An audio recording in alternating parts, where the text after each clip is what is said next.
મહેસાણામાં સાબરમતી નદીની કોતરમાં પોલીસનું મેગા ઓપરેશન। ડ્રોનની મદદથી દેશી દારૂના અડ્ડા પર પોલીસના દરોડા। ડ્રોનની મદદથી દેશી દારૂના અડ્ડા શોધી કાઢવામાં આવ્યા છે।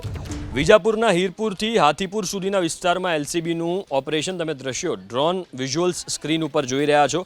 4 થી વધુ સ્થળેથી દેશી દારૂની ભઠ્ઠીઓને નષ્ટ કરાઈ છે। ગ્રામ્ય વિસ્તારમાં દારૂનું દૂષણ નાથવા પોલીસનું આ અભિયાન। અંદાજે 65,000ની કિંમતનો દેશી દારૂનો નાશ કરવામાં આવ્યો છે।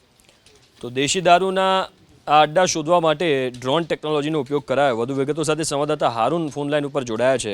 હારૂન, કઈ કઈ જગ્યાએ આ દેશી દારૂની ભઠ્ઠીઓ ચાલતી હતી, શું વિગતો છે? મહેસાણા જિલ્લામાં દારૂના દૂષણને દૂર કરવા માટે મહેસાણા પોલીસ એક્શનમાં આવી છે। મહેસાણા પોલીસે વિવિધ ટીમો બનાવીને ખાસ કરીને સાબરમતી નદીના તટની અંદર ડ્રોન કેમેરાની સર્વેલન્સ હાથ ધર્યું હતું અને ત્યારબાદ રેડ કરવામાં આવી હતી। જે રીતે સાબરમતી નદીના હાથીપુરથી હીરપુર સુધીના ગામ સુધીના જે વિસ્તાર છે ત્યાં એલસીબી પોલીસ દ્વારા ખાસ ડ્રોન કેમેરાથી નજર રાખવામાં આવે છે અને ત્યારબાદ રેડ કરવામાં આવી હતી। અત્યાર સુધીમાં એલસીબી પોલીસે 4 અલગ અલગ જગ્યાએથી દેશી દારૂની ભઠ્ઠીઓ ઝડપી છે। ડ્રોન કેમેરામાં પણ જોઈ શકો છો કે જે રીતે ડ્રોન કેમેરા અંદર દેખાઈ રહ્યો છે કે દારૂ મોટા પ્રમાણમાં બનતું હતું। પોલીસે રેડ કરીને લગભગ 65,000 રૂપિયા કરતા વધુનો દેશી દારૂનો વોશ છે જે નાશ કરવામાં આવ્યો છે। સાથે જે બેલરો હતા તેને પણ ત્યાં નાશ કરવામાં આવશે।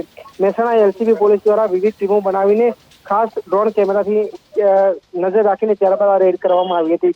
વિજાપુર તાલુકાના જે સાબરમતી નદીનો કાંઠો છે ને તે કાંઠાની અંદર કોતરોની અંદર આ રીતે દારૂ બનાવવામાં આવતો હતો ને ત્યાં આ રેડ કર્યા સમગ્ર દારૂ જે બનાવતી ભઠ્ઠીઓ ઉપર પોલીસે તબાહી હાથ ધરી છે। જી આભાર હારૂન વિગતો આપવા માટે।